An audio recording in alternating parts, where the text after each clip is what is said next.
علیہ وسلم تسلیما بآواز بلند ہدیہ درود و سلام پیش کریں الصلاۃ والسلام علیک یا رسول اللہ وعلی آلک واصحابک یا سیدی یا حبیب اللہ الصلاۃ والسلام علیک یا رحمۃ للعالمین وعلى آلك وأصحابك يا شفيع المذنبين.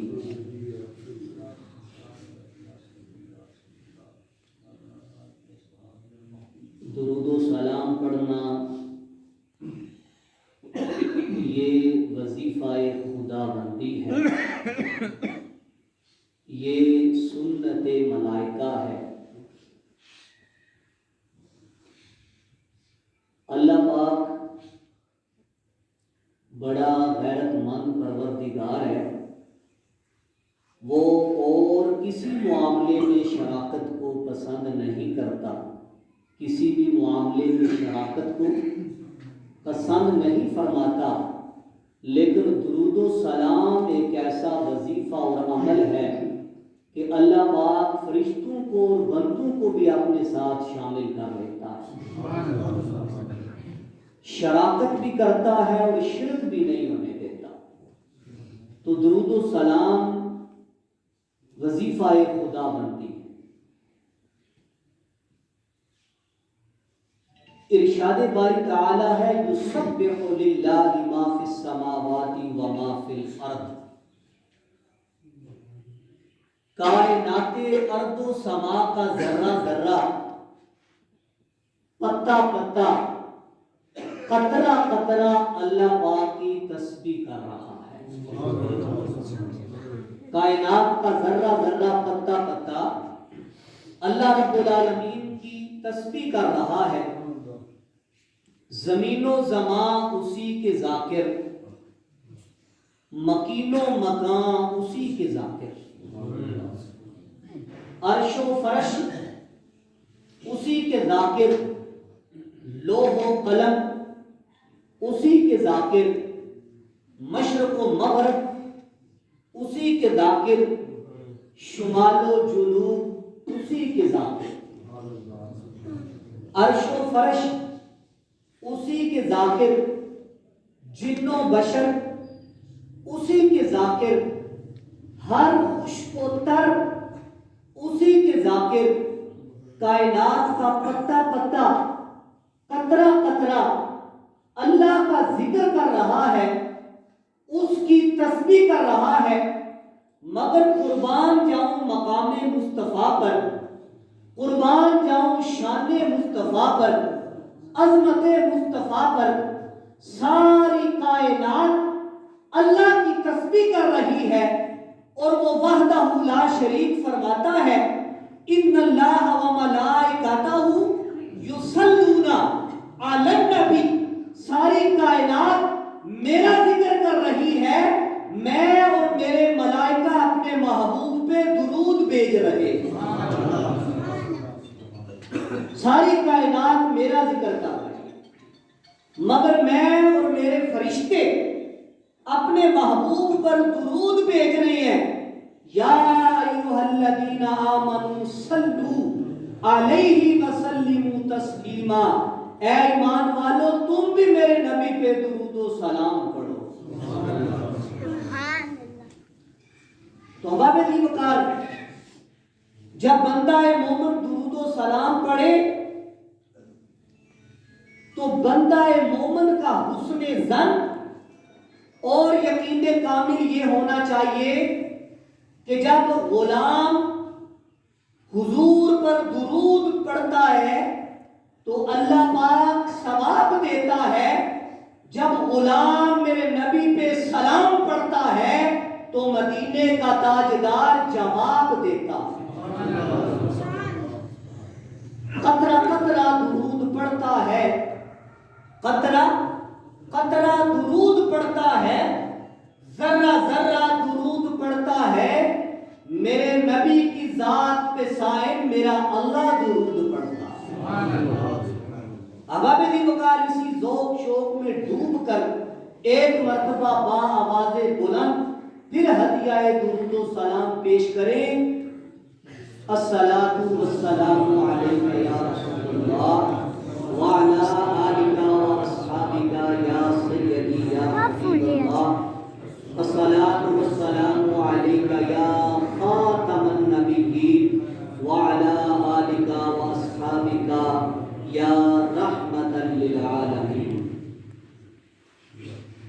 آج کی یہ برکتوں سے سجی رحمتوں بھری قرآن اور صاحب قرآن صلی اللہ علیہ وسلم کی خوشبو سے مہکتی ہوئی محفل پاک محترم المقام عزت مآب بھائی اکبر صاحب ان کی والدہ مرحومہ مغفورہ کے ایصال ثواب کے لیے سجائی گئی. دعا ہے اللہ رب العالمین کی بلند بارگاہ میں اللہ پاک بھائی اکبر صاحب کی والدہ مرحومہ کو درجہ بدرجہ جنت الفردوس میں عرفہ و اعلیٰ مقام عطا فرمائیں. ان کی بے حساب بخش و مغفرت فرمائیں.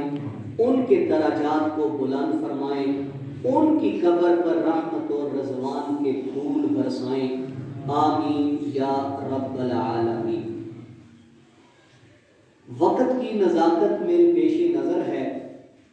گھڑی کی سوئی بڑی بے رحم ہے، اس لیے مختصر سے وقت میں چند کلمات آپ کے گوش گزار کرنا چاہتا ہوں. اس سے قبل چپ چپ بھی بندہ بور لگتا ہے. چپ چپ بھی بندہ بور لگتا ہے. خوش ہوئے تے بور لگتا ہے. چپ چپ بھی بندہ بور لگتا ہے. خوش ہوئے تے ہور لگتا ہے. پوریاں 90 نیکیاں ملدیاں نے تے سبحان اللہ تے بھی کتنا زور لگتا ہے. باواد بلند کہیں سبحان اللہ. آپ یہاں سے کچھ لینے کے لیے آئے ہیں تو جب آپ گھروں میں جائیں تو آپ کی جھولیاں ثواب سے بھری ہوئی. باواد بلند پھر کہتے سبحان اللہ. احباب کی بکار دنیا میں رہتے ہوئے ہر ایک انسان دن رات محنت کرتا ہے، کوشش کرتا ہے کہ مجھے اعلیٰ مقام حاصل ہو جائے. دنیا کے اندر مجھے اعلیٰ مقام حاصل ہو جائے. اس کے لیے لوگ بڑی بڑی ڈگریاں حاصل کرتے ہیں. کیا مقصد ہے کہ دنیا میں اعلیٰ مقام ہو جائے. لوگ آرام دہ گاڑیوں میں سفر کرتے ہیں اعلیٰ مقام مل جائے. لوگ عالی شان بلند و بالا عمارتیں تعمیر کرتے ہیں تاکہ اعلیٰ مقام مل جائے. لوگ خوبصورت لباس زیب تن کرتے ہیں، خوبصورت پوشاک پہنتے ہیں تاکہ اعلیٰ مقام مل جائے، ہماری دنیا میں پہچان ہو جائے، اعلیٰ مقام مل جائے. لیکن احباب دیندار کبھی ہم نے یہ سوچا ہے کہ ہمارا اللہ کی بارگاہ میں کیا مقام ہے؟ ہمارا اللہ کی بارگاہ میں کیا مقام ہے؟ کیونکہ حقیقی کامیابی تو اللہ کی بارگاہ میں اعلیٰ مقام حاصل کرنے کی. حقیقی کامیابی.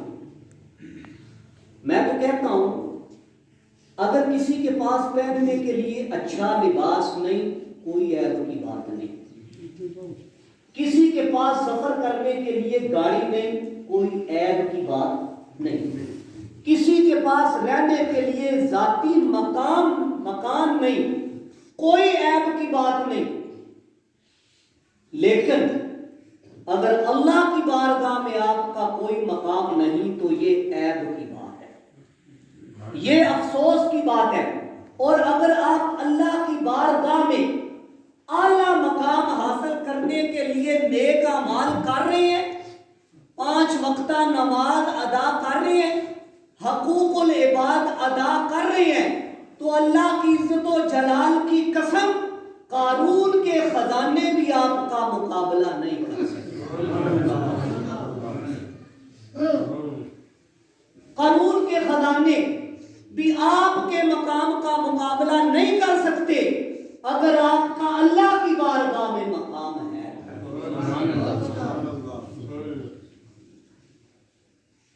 ایمان لانے کے بعد ہر بندہ مومن کا اللہ کی بارگاہ میں ایک خاص مقام ہے۔ ہر کلمہ پڑھنے والے کا اللہ کی بارگاہ میں ایک خاص مقام ہے۔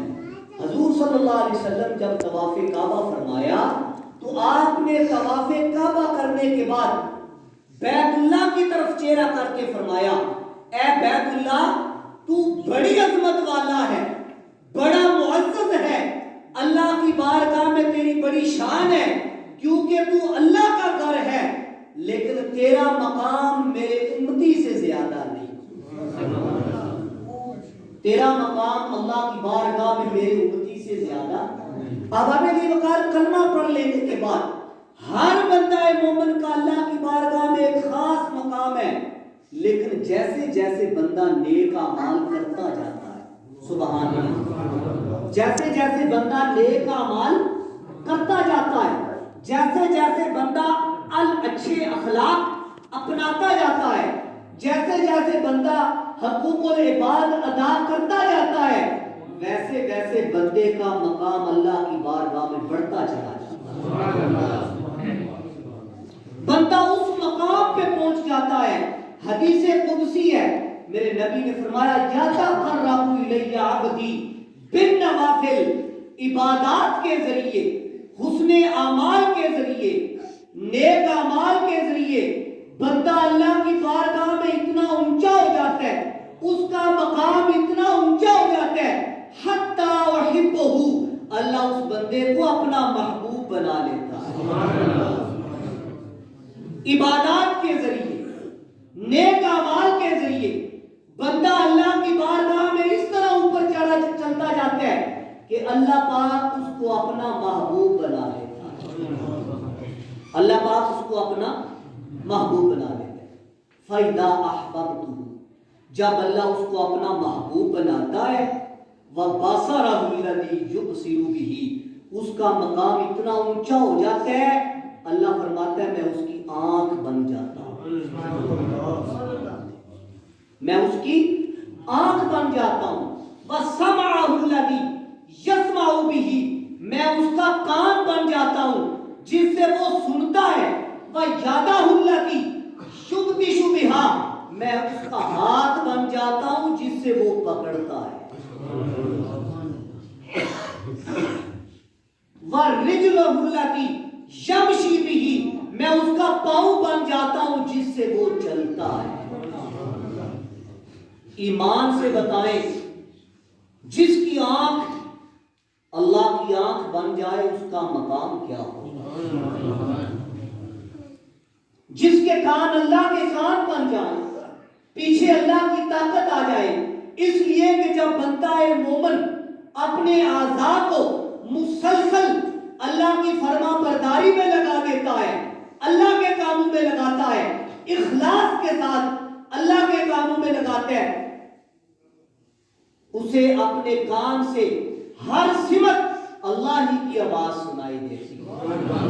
وہ جس طرف دیکھتا ہے اسے خدا کی قدرتیں ہی نظر آتی ہیں، وہ جس طرف بڑھتا ہے اسے اللہ ہی کا راستہ نظر آتا ہے۔ جب بندہ اس مقام پہ پہنچ جاتا ہے تو پھر بڑے دربار میں بیٹھ کر کہہ دے سبحان اللہ، پھر خدائی طاقتیں اس کے اندر معجزات ہو جاتی ہیں، اس بندے کے اندر پھر خدائی طاقتیں آ جاتی ہیں، پھر بڑے دربار میں بیٹھ کر، دربار لگا ہوا ہے، اللہ کے پیغمبر حضرت سلیمان علیہ السلام کا دربار لگا ہوا ہے، مجمع لگا ہوا ہے، ماحول سجا ہوا ہے، حضرت سلیمان علیہ السلام بیٹھے ہوئے ہیں شام میں۔ کہاں؟ شام میں بیٹھے۔ ملکہ بلقیس کا تخت پڑا ہوا ہے یمن میں۔ کہاں؟ یمن میں۔ بڑے دربار میں بیٹھ کے جلیل القدر پیغمبر حضرت سلیمان نے اعلان کیا، کون ہے جو ملکہ بلقیس کا تخت اٹھا کے میرے دربار میں لے کے آئے گا؟ اس کے آنے سے پہلے قرآن کہتا ہے ایک جن اٹھ کے کھڑا ہوا، دیو اٹھ کے کھڑا ہوا، اس نے کہا میں لے کے آؤں گا۔ قال عفریت من الجن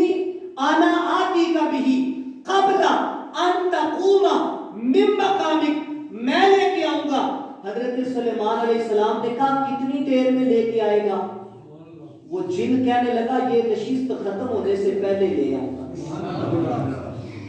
یہ نشست ختم ہونے سے پہلے لے کے آؤں گا، دربار سلیمان ختم ہونے سے پہلے لے کے آؤں گا۔ نبی نے کہا نہیں، مجھے اس سے بھی پہلے چاہیے۔ بات سمجھ آ رہی ہے تو کہہ دیں سبحان اللہ۔ اللہ کے نبی نے کیا کہا؟ مجھے اس سے بھی پہلے چاہیے۔ ایک مرد درویش اللہ کا ولی دربار میں بیٹھا ہوا تھا، حضرت آصف بن برخیہ، انہوں نے کہا میں لے کے آؤں گا، میں لے کے آؤں گا۔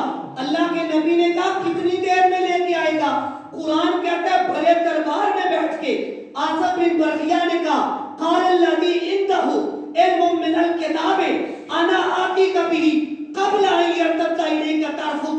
اللہ کے نبی پلک جھپکنے سے پہلے لے کے آؤں گا، پلک جھپکنے سے پہلے لے کے آؤں گا۔ اللہ کے نبی کہنے لگے آصف بن برخیہ اتنی جلدی، اتنی دور تخت پڑا ہوا ہے، اتنی جلدی لے کے آؤ گے؟ مرد درویش نے بڑے دربار میں بیٹھ کے صرف ایک دفعہ کہا اللہ، 300 میل تخت پڑا ہوا اٹھا کے نبی کے سامنے رکھ دیا،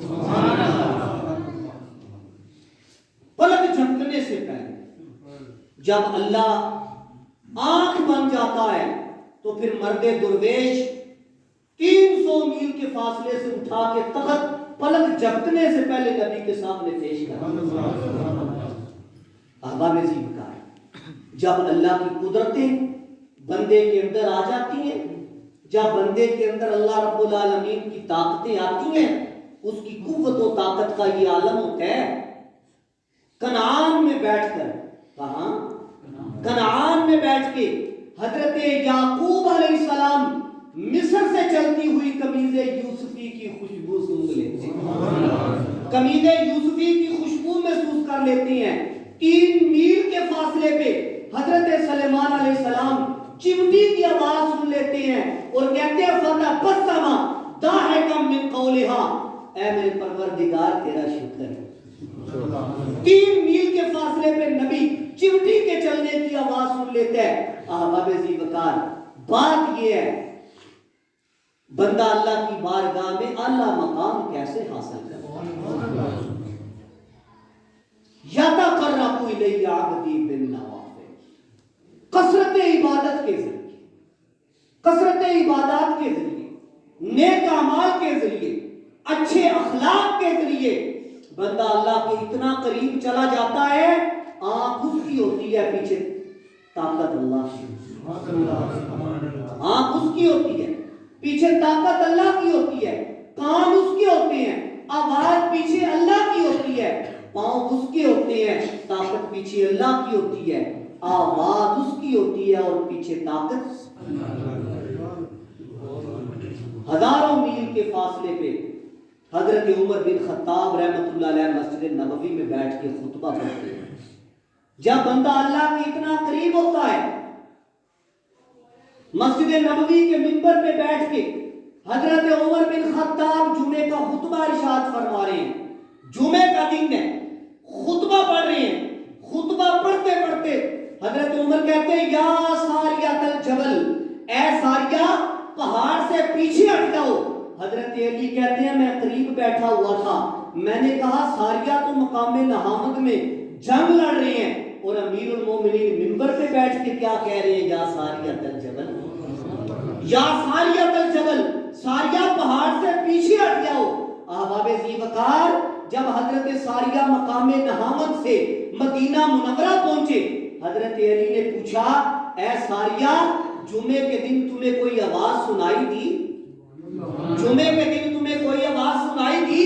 حضرت ساریہ کہتی ہیں میں پہاڑ کی طرف بڑھ رہا تھا، پیچھے دشمن داغ لگا کے بیٹھا ہوا تھا، وہ دیکھ رہا تھا، این اس وقت کہ میں دشمن کے قریب چلا جاتا وہ مجھ پہ وار کرتا، میں نے سنا مدینے سے حضرت عمر آواز دے کے کہہ رہے ہیں یا ساریہ الجبل، یا ساریہ الجبل، اے ساریہ پہاڑ سے پیچھے ہٹ جا۔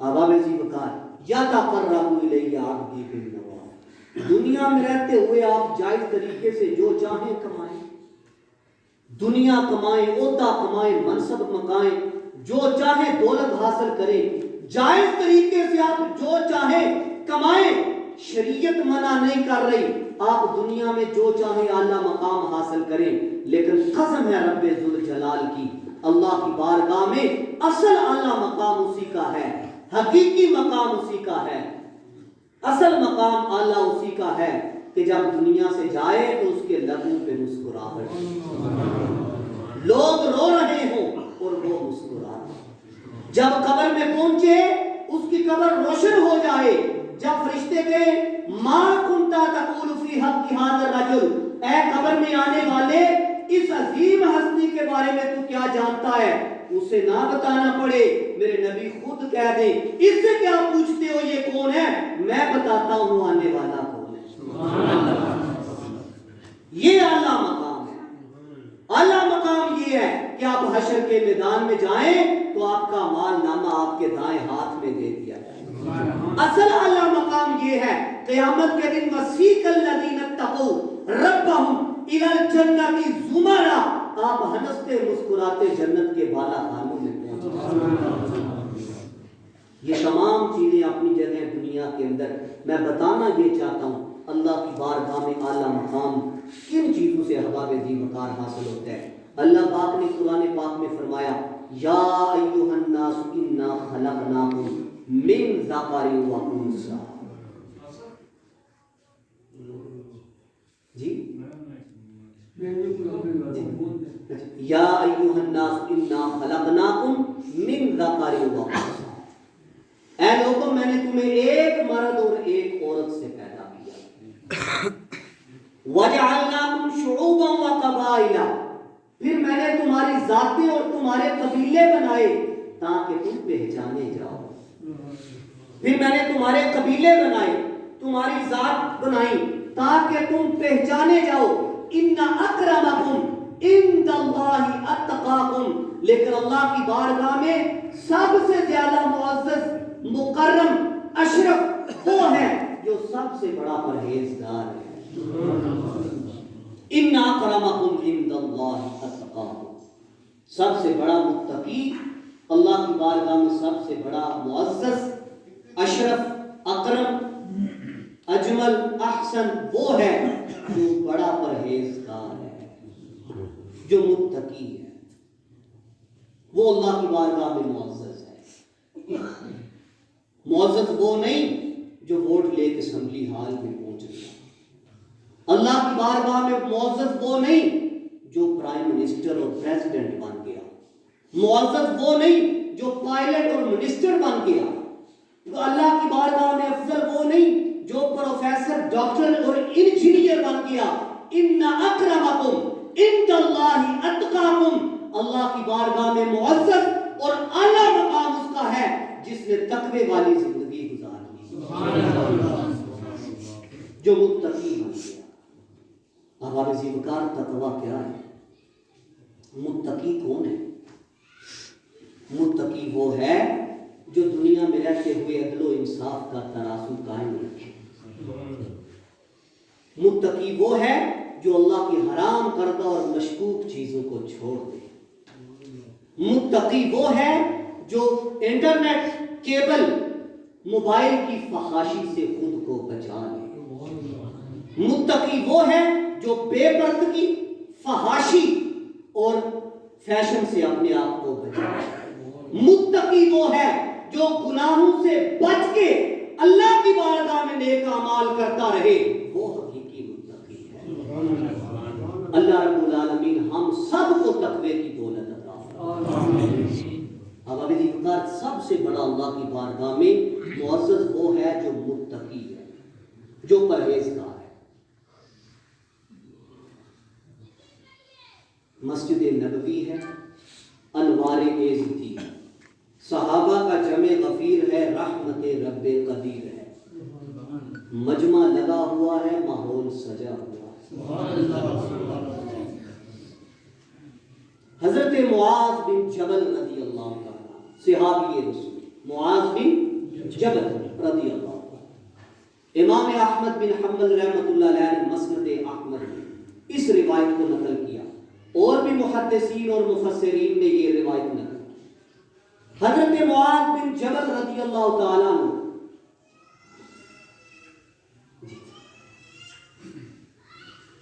حضرت معاذ بن جبل رضی اللہ تعالیٰ عنہ کہتے ہیں حضور صلی اللہ علیہ وسلم نے مجھے اپنے ساتھ لیا، مسجد نبوی سے نکلے، اللہ غلام گھوڑے پہ سوار ہے، حضور ساتھ پیدل چل رہے ہیں۔ حضرت معاذ بن جبل گھوڑے پہ سوار ہے، حضور پیدل چل رہے ہیں، حضور کچھ نصیحتیں اور وصیتیں کرتے جا رہے ہیں، اس لیے کہ میرے آقا معاذ بن جبل کو یمن کا گورنر بنا کے بھیج رہے تھے، کچھ وصیتیں نصیحتیں کرتے جا رہے ہیں۔ چلتے چلتے جب میرے آقا حضرت معاذ بن جبل کو جانے کا اذن دینے لگے، الوداع کہنے کے لیے رکے، حضور نے رک کے فرمایا معاذ شاید میری اور تمہاری یہ آخری ملاقات ہے، اے معاذ میری اور تمہاری یہ آخری ملاقات ہے، اب تم مدینہ میں آؤ گے ضرور مگر میری قبر پہ آؤ گے۔ اللہ لوگ کہتے ہیں میرے آقا کو علم نہیں، حضور فرما رہے ہیں معاذ بن جبل تم مدینہ آؤ گے مگر کہاں؟ میری قبر پہ آؤ گے، مسجد نبوی میں آؤ گے، میری قبر میں آؤ گے، لیکن میرے ساتھ ملاقات میری اور تمہاری آخری ملاقات۔ صحابی رسول نے سنا تو پاؤں سے زمین نکل گئی، حضور آپ کے ساتھ یہ آخری ملاقات؟ اے اللہ کے رسول آپ کسی اور کو گورنر بنا کے دے دیں، کسی اور کی ڈیوٹی لگا دیں، کسی اور کو بھیج دیں، میں آپ کی صحبت ترک کر کے نہیں جانا چاہتا۔ میرے آقا علیہ السلام نے بجشن پرنم اپنا چہرہ مسجد نبوی کی طرف پھیرا اور پھیر کے میرے آقا نے فرمایا ان اول الناس بالمتقون، ان اول الناس بالمتقون، معاذ بن جبل چلے جاؤ، مجھے اللہ کی عزت و جلال کی قسم حیث کانو من کانو، کبھی نہ سمجھنا کہ میرے قرابت دار میرے زیادہ قریب ہیں، کبھی یہ نہ سمجھنا کہ جو لوگ میرے قریب رہتے ہیں صحابہ وہ میرے زیادہ قریب ہوں گے، ان اول الناس بالمتقون، میرے سب سے زیادہ قیامت تک وہ لوگ قریب ہوں گے جو متقی ہوں گے۔ ان اول الناس بالمتقون، قیامت تک میرے سب سے زیادہ قریب وہی لوگ ہوں گے جو تقوی والے ہوں گے، جو پرہیزگار ہوں گے، وہ جہاں بھی ہوں گے وہ میرے قریب ہی ہوں گے۔ حیث کانو من کانو، وہ آقا ہو یا غلام، وہ آقا ہو یا غلام، وہ مقتدی ہو یا امام، وہ مسافر ہو یا مقیم، وہ عربی ہو یا اجمی، وہ بادشاہ ہو یا گدا، وہ وزیر ہو یا مشیر، وہ غریب ہو یا امیر، وہ سکندر ہو یا کلندر، بادشاہ ہو یا گورنر، کوئی بھی ہو، حیث کانو من کانو، معاذ میرے سب سے زیادہ قریب قیامت تک متقی لوگ رہیں گے۔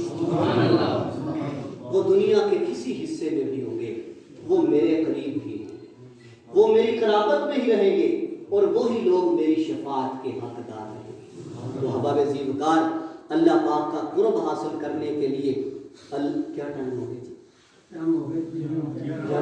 اللہ کی بارگاہ میں اعلیٰ مقام اسی کو ملے گا، اللہ کی بارگاہ میں رتبہ اسی کو ملے گا جو نیک اعمال کے ذریعے، تقوی کے ذریعے، پرہیزگاری کے ذریعے اللہ پاک کا قرب حاصل کرنے کی کوشش کرے گا۔ میری دعا ہے اللہ رب العالمین سے جو کلمات میں نے آپ کے گوش گزار کیے، اللہ رب العالمین ہم سب کو عمل کی توفیق عطا فرمائے۔ اور ایک صاحب نے دعا کے لیے کہا، میری دلی دعا ہے اللہ رب العالمین ان کی دنیا اور آخرت کی تمام مشکلات کو آسان فرمائے، وہ ان کو جو بھی پریشانی مشکل ہے اللہ اس میں آسانیاں پیدا فرمائے، ان کے دربار میں اللہ خیر و برکت کا نزول فرمائے۔ وما علینا